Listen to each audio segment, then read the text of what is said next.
El sobre seguía en la encimera el estado de la hipoteca, con un sello rojo en la parte inferior, pagado en su totalidad.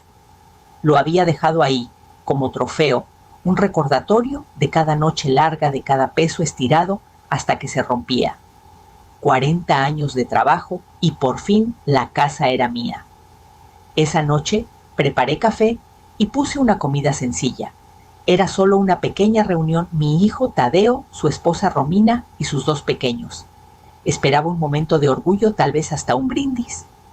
Pero en lugar de eso, Romina se recostó en su silla, dando vueltas a su vaso, y con esa sonrisita que usaba como escudo dijo: «Bueno, ahora es propiedad de la familia.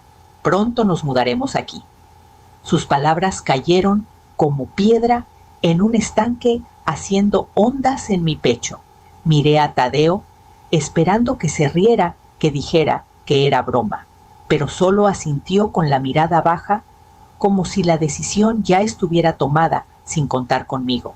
Me quedé helada la cucharita del café, tintineando contra la taza, que no me había dado cuenta que seguía revolviendo.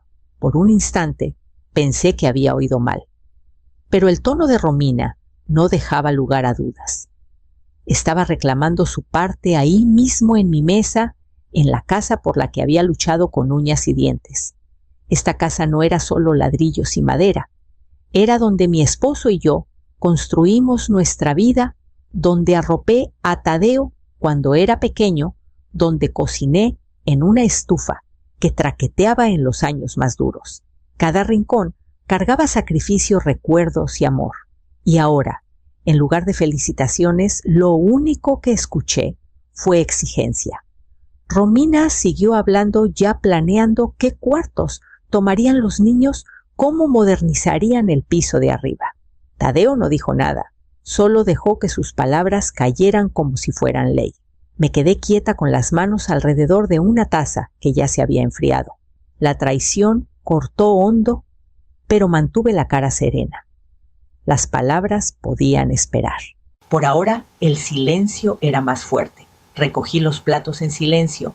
El estado de la hipoteca seguía en la encimera detrás de mí, su sello rojo brillando bajo la luz, mientras los planes de Romina seguían fluyendo como si yo ya no estuviera ahí. Después de que se fueron esa noche, me senté sola en la mesa de la cocina, mirando las sillas vacías donde sus voces habían llenado el aire. Las palabras de Romina resonaban, pero más fuerte que su sonrisita era el recuerdo de lo que costó sentarme en esta casa sin deudas. Recordé aquellas noches largas corrigiendo exámenes hasta que los ojos me ardían con la tinta roja manchándome los dedos. Daba clases todo el día y los sábados me la pasaba dando tutorías, metiendo álgebra a fuerza en casas donde los papás murmuraban sobre cuentas que no podían pagar. Yo entendía ese sentimiento de sobra, porque cada peso extra que ganaba iba directo a la hipoteca. Cuando mi esposo murió, la deuda pesó más que el silencio en el cuarto que compartíamos. Me paré en ese cuarto vacío, con los números desparramados en el escritorio, y me juré que no perdería esta casa, no después de todo lo que ya le había dado. Así que recorté gastos, reduje la vida a lo indispensable. Las vacaciones ni siquiera cruzaron mi mente. Hasta los pequeños lujos se fueron al olvido. Comí sopa de lata meses enteros, esas latas abolladas, apiladas en la despensa como soldaditos. Un verano, la calefacción se descompuso y el técnico me dio un presupuesto que me revolvió el estómago. En lugar de arreglarla, me envolví en chamarras, usé guantes dentro de la casa y tomé café hirviendo hasta la madrugada para espantar el calor pegajoso. La casa crujía y sudaba conmigo, pero nunca me rendí. Mi carro oxidado en la entrada era una reliquia de otra década, con el motor tosiendo, pero llevándome a la universidad y de regreso. Cada rechinido de los frenos me recordaba: aguanta, sigue adelante, la casa lo vale. Y ahora escucharlos llamar a esto propiedad de la familia, como si mis años de sacrificio fueran puro ruido de fondo, me quemó más de lo que quería admitir. Pasé la mano por el borde desgastado de la mesa, la madera suave por décadas de uso. Esta casa no eran solo paredes y pisos, era resistencia tallada en cada rincón, prueba de batallas, peleadas en silencio, en sombras que nadie nunca notó. Esos recuerdos de las sombras me dieron fuerza preparándome para lo que venía. Las cenas de domingo siempre fueron mi manera de mantener a la familia cerca. Cociné de más, puse la mesa con cuidado y serví café en las tazas que habían visto décadas de pláticas. Esa noche la casa olía a pollo asado y por un momento fugaz me permití creer que sería una reunión normal. A la mitad de la cena, Romina dejó el tenedor y carraspeó. Con una mirada, a Tadeo anunció: ya decidimos, nos mudamos la próxima semana. Las palabras sonaron ensayadas como si las hubiera practicado para una obra de teatro. Tadeo asintió a su lado con los ojos clavados en su plato. El cuarto se quedó callado por un segundo y luego vinieron las risas. Un primo le dio una palmada a Tadeo en la espalda diciendo que práctico era. Una tía se inclinó hacia mí y murmuró: «Tiene sentido. Eres solo una persona en esta casa tan grande». Apreté la taza de café frente a mí, intentando calmar el temblor de mis manos. El calor del barro me quemó la piel, pero no detuvo el coraje. ¿No estaban bromeando? Romina siguió con sus planes como si estuviera dirigiendo una junta. Habló de dividir los cuartos para los niños, de pintar la sala para darle vida y de tirar la pared de la despensa para ganar espacio. Tadeo a su lado, callado, pero su silencio pesaba como si estuviera de acuerdo. Entonces vino el golpe más duro. Romina, con una sonrisa dulce, sugirió que yo podría encontrar un departamentito cerca, algo más pequeño, más fácil para mí. La garganta se me cerró. Miré alrededor de la mesa y vi asentimientos, vi aprobación. Habían estado hablando de esto a mis espaldas, susurrando en lo sorino, mientras yo ponía la mesa y abría mi casa. Me quedé quieta, con la cara serena, aunque por dentro algo pesado se rompía. No estaban pidiendo, me estaban avisando, y lo peor, se habían convencido de que era un favor. Levanté la taza a mis labios, dejando que el café amargo me calmara. No les iba a dar un espectáculo, no ahí, no ahora. Pero dentro de mí, el silencio empezó a tomar forma, a volverse algo más fuerte. Y con ese silencio me fui preparando para los días que venían. 3 días después de esa cena, escuché el crujir de las llantas en la entrada. Romina entró como si la casa ya tuviera su nombre en la escritura. Traía una libreta y una pluma, sus tacones resonando en mi piso. «Empezaremos con el piso de arriba», dijo abriendo la libreta. «Los niños necesitan sus propios cuartos, obvio. Tadeo mide el pasillo, tal vez haya que tirar una pared». Tadeo pasó junto a mí sin decir nada, sacando una cinta métrica del bolsillo. Se agachó junto a la pared de la sala, anotando números en su celular, evitando mis ojos, como si mirarme lo fuera a retrasar. Me quedé cerca de la puerta, con una taza de café en la mano, viendo cómo recorrían la casa. Romina escribía rápido, hablando de pintura nueva, cortinas más claras, piso nuevo. Cuando llegó a la cocina, arrugó la nariz. Este espacio sí necesita una buena arreglada.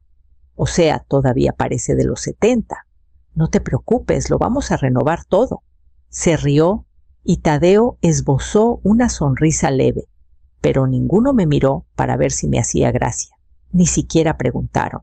Era como si mi presencia no importara, como si fuera solo ruido de fondo, mientras desmembraban mi casa.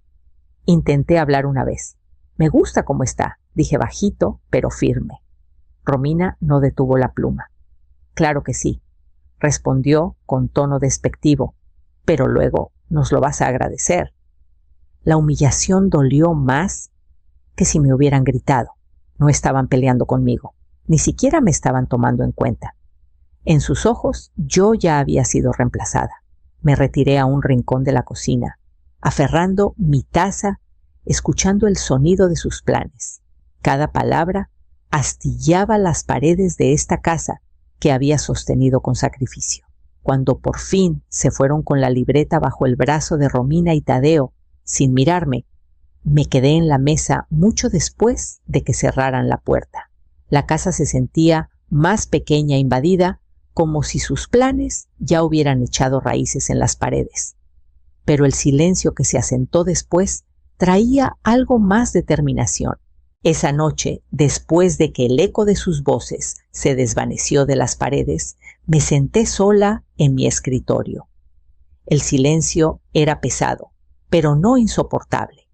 Me dio espacio para pensar, para calmar el temblor que me había seguido desde que Romina llamó a mi casa propiedad de la familia. Abrí el cajón de abajo, el que se atora si lo jalas muy rápido. Mis dedos encontraron una carpeta de Manila que había guardado hace años. La saqué, la puse sobre el escritorio y alicé los bordes como si fuera una vieja amiga. Adentro estaba la escritura. Mi nombre claro y firme estaba solo en la parte superior. Me aseguré de eso cuando hice el último pago. Sin copropietarios, sin lagunas legales, sin firmas esperando ser impugnadas. Solo yo, mía. Debajo había otro montón de papeles, mi testamento revisado, después de la muerte de mi esposo. Cada línea fue escrita con cuidado, cada cláusula diseñada para proteger la casa que ahora amenazaban con quitar. Lo revisé 2 veces con un abogado, sin dejar que el duelo nublara mi juicio.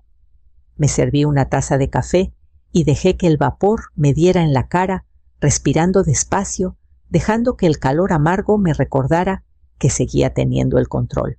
Pensaban que era ingenua, que me iba a rendir sonreír y dejar que pintaran sobre mi vida como si fuera un mueble más. Pero llevaba años preparándome en silencio y con cuidado. El silencio, me di cuenta, era mi arma más filosa. Lo subestimaban, lo confundían con debilidad, cuando en realidad era estrategia. Cada vez que me tragué una respuesta, cada momento que los dejé pensar, que llevaban el control, estaba acumulando fuerza. Guardé la carpeta en el cajón, cerrándolo con manos firmes. No dije nada al día siguiente ni al otro. Seguí con mis rutinas, preparando café por las mañanas, regando el jardín, como si sus planes nunca hubieran existido. Que pensaran que mi silencio era por miedo. Pronto aprenderían lo que realmente significaba. Era sábado por la tarde, cuando llegué a la entrada con los mandados apilados en el asiento del copiloto. Pero antes de apagar el motor, vi la camioneta. Una de mudanzas con la puerta trasera abierta de par en par y unos tipos cargando cajas por mi puerta como si fuera suya. El pecho se me apretó. Corrí por el camino con las bolsas pesándome en los brazos y ahí estaba Romina parada en el porche como reina, inspeccionando su nuevo reino. Tadeo estaba atrás con la cabeza gacha, las manos metidas en los bolsillos. La sonrisa de Romina era filosa. Ya terminamos nuestro contrato de renta, dijo como si me estuviera haciendo un favor. Así es más fácil, nos ahorramos problemas. Las bolsas se me resbalaron al escalón. Mi voz salió firme, más cortante de lo que esperaba. Esto es allanamiento. Parpadeó sorprendida de que hablara tan directo. Me giré hacia los de la mudanza, alzando la voz. Están en la casa equivocada. Si otra caja cruza esa puerta, voy a hablarle a la policía. Los tipos se congelaron a medio paso. Se miraron entre sí inseguros y uno dejó una caja en el porche. Mi mirada no titubeó. No tienen permiso de estar aquí, les dije. Tadeo se movió incójuza, pero no dijo nada. La cara de Romina se puso roja, la arrogancia transformada en rabia. No tienes que montar un escándalo, espetó. Somos familia. Esta es nuestra casa. Los de la mudanza me miraron de nuevo, luego retrocedieron hacia la camioneta en silencio. Uno murmuró una disculpa, mientras subían cerrando la puerta detrás de ellos. El rugido del motor al arrancar fue el alivio más dulce que había sentido en semanas. Los ojos de Romina me taladraron. «Te vas a arrepentir de esto», siseó tomando el brazo de Tadeo y bajando los escalones furiosa. Él la siguió sin mirarme. Esa noche mi celular no paró de vibrar. Mensajes de primos, tías, hasta de vecinos. Palabras como egoísta, cruel, desagradecida iluminaban mi pantalla. Ya habían tejido su versión de los hechos, pintándome como la villana. Puse el celular boca abajo en la mesa, el silencio de la casa envolviéndome. Y me di cuenta de que su crueldad apenas comenzaba. A la mañana siguiente salí con mi café al patio trasero, buscando un cachito de paz después del caos del día anterior. El aire estaba fresco de ese tipo que normalmente me calmaba. Pero al bajar del porche, se me cortó la respiración. El jardín, mi refugio, estaba irreconocible. Los macizos de flores que cuidé por décadas estaban destrozados, la tierra esparcida como cenizas tras un incendio. Las bancas donde pasaba tardes tranquilas con un libro estaban astilladas y rotas. Las macetas estaban hechas pedazos, los fragmentos brillando en el césped. Y luego mis ojos se posaron en el árbol del centro, el que mi esposo y yo plantamos juntos el año después de comprar la casa. Sus ramas estaban arrancadas, la corteza cortada con saña, como si alguien quisiera borrar cada rastro de cariño que le habíamos dado. El pecho se me apretó hasta doler. Ese árbol era más que madera, y hojas era memoria, era amor arraigado en la tierra. Tropecé hacia el porche dejando la taza antes de que se me cayera de las manos. La rabia y el dolor se enredaron dentro de mí, transformándose en algo más frío, más duro. Me obligué a respirar y fui al estante donde guardaba el monitor de seguridad. Revisé las grabaciones, aunque una parte de mí ya sabía lo que encontraría. Y ahí estaban Tadeo y Romina, en plena madrugada, riendo, mientras pateaban los macizos, tiraban las macetas y arrastraban las bancas hasta romperlas. Romina sonreía mientras clavaba el tacón en las raíces del árbol. Tadeo no la detuvo. Se reía con ella. Pausé el video. La pantalla se congeló en sus rostros distorsionados por la alegría de mi dolor. El dolor en mi pecho se agudizó, transformándose en furia fría. Habían cruzado una línea que ninguna disculpa podía borrar. Apagué el monitor y dejé que el silencio se asentara sobre mí como armadura. Si pensaban que destruir lo que más amaba me iba a destruir pronto, aprenderían lo equivocados que estaban. Para la noche ya había decidido cuál sería mi siguiente paso. Llegó el domingo, y con él otra cena en casa de mi hermana. La mesa zumbaba con charlas, platos, chocando risas, llenando el aire. Actuaban como si nada hubiera pasado, como si los mensajes acusándome de crueldad fueran verdad en lugar de manipulación. Me senté en silencio, con las manos alrededor de mi celular. La voz de Romina se alzaba sobre las demás, presumiendo cómo estaban entre casas y cómo algunas personas se negaban a ayudar a la familia cuando más importaba. Algunos primos asintieron con cortesía, aunque desviaban la mirada al cruzar con la mía. Esperé hasta que el ruido alcanzó su punto más alto, hasta que los gritos de los niños se mezclaron con el murmullo de la plática. Entonces puse mi celular en la mesa, toqué la pantalla y me recosté. El sonido cortó todo, primero el crujir de pasos, luego las risas. Las cabezas se giraron cuando el video mostró mi jardín iluminado por las luces de seguridad. Se escucharon jadeos mientras veían a Tadeo y Romina destrozando las flores, rompiendo macetas, pateando la tierra. La risa de Romina llenó el cuarto, metálica a través del altavoz, pero lo suficientemente filosa como para cortar el silencio que siguió. Su tenedor chocó contra el plato. El color se le drenó de la cara. La cabeza de Tadeo cayó sus manos cerrándose en puños sobre su regazo, incapaz de mirarme. Dejé que el video terminara antes de hablar. Mi voz fue pareja firme sin esfuerzo. La familia no destruye lo que no construyó. Las palabras se quedaron flotando más pesadas que cualquier grito. Las sillas crujieron mientras los parientes se movían incómodos, desviando la mirada de repente, fascinados por sus platos. Nadie los defendió. Nadie se rió. Romina abrió la boca, una vez la cerró de nuevo con las mejillas rojas. Tadeo miró el mantel como si quisiera que se lo tragara. No insistí más. No hacía falta. La verdad estaba ahí, innegable, resonando en sus propias voces y risas. La cena siguió más callada ahora, con el peso de lo que habían visto oprimiendo cada palabra. Recogí mis cosas antes de que sirvieran el postre, dejándolos sentarse en el silencio que habían creado. A la mañana siguiente manejé directo a la comisaría. Mis manos no temblaron mientras llenaba el reporte. Dead Claimant. Capítulo 9. El ultimátum.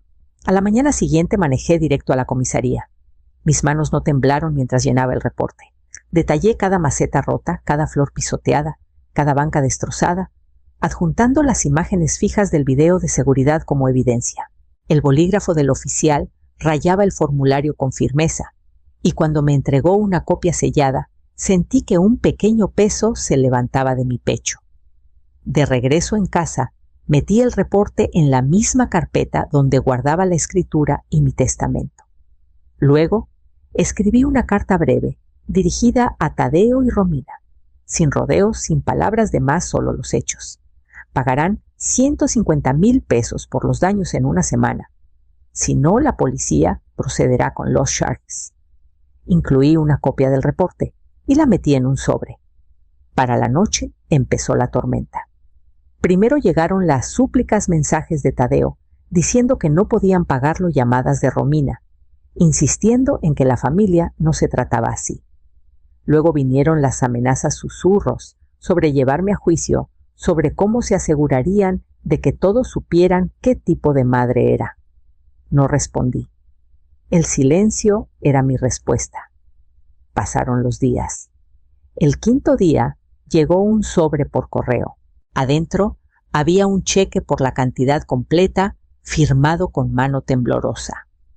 Detrás, una nota escrita con la letra afilada de Romina: «Nunca queremos verte de nuevo». Miré las palabras dejándolas reposar en el silencio de mi cocina. Luego, sin ceremonia, doblé la carta y la puse a un lado. No hacía falta responder. Su ausencia no sería una pérdida para mí. El cheque fue directo al banco, el dinero guardado en una cuenta solo para reparaciones. Programé a un paisajista para restaurar el jardín, para arreglar lo que intentaron romper. Esa noche, al cerrar la carpeta, la casa me envolvió en su silencio, no vacío, no solitario, sino mío. Y supe que había llegado el momento de decidir qué pasaría con la casa cuando me fuera. Los meses pasaron en calma, cada día lleno de pequeños actos de reconstrucción. Pasé las mañanas en el jardín de rodillas, en la tierra, con guantes y paciencia. Planté cempasúchiles donde la tierra había sido rasgada a rosas a lo largo de la cerca y lavandas cerca de las bancas. Las bancas eran nuevas pintadas de blanco brillante, firmes contra el verde del patio. Lo que alguna vez fue ruina volvió a ser un refugio. El paisajista hizo el trabajo pesado, pero fueron mis manos las que le devolvieron el espíritu al lugar. Cada flor sentía como una parte de mí, que regresaba un recordatorio de que la destrucción no tiene la última palabra. Adentro la casa se asentó en su propio ritmo. Las paredes ya no resonaban con el filo de las discusiones o el silencio pesado de la traición. Solo llevaban el sonido de mis pasos, el zumbido de la tetera, el susurro de las páginas cuando me sentaba con un libro por la noche. Sola, sí, pero libre. Las noticias llegaron como siempre lo hacen. Tadeo y Romina se habían mudado con los padres de ella. El arreglo, me contaron, era incómodo. Demasiada gente en pocas habitaciones, con los ánimos cortos y la privacidad perdida. La vida que intentaron imponerme se había convertido en la suya. No me regocijé, no los busqué. Era suficiente saber que la casa que descartaron como propiedad de la familia seguía en pie bajo mi nombre, más fuerte que su arrogancia. Una tarde me senté en el porche con una taza de café, viendo el sol hundirse detrás del árbol que mi esposo y yo plantamos hace años. Su corteza aún tenía cicatrices de su intento por arruinarlo, pero las hojas nuevas brotaban tercas y verdes. Apoyé la mano en el brazo de la banca y dejé que la calma se asentara. Esta casa era más que madera, pintura o papeles. Era la prueba del sacrificio, de la resistencia, de la supervivencia. Mejor estar sola en una casa que construí que rodeada de quienes solo vinieron a quitar. Y con ese pensamiento, por fin me sentí en casa otra vez.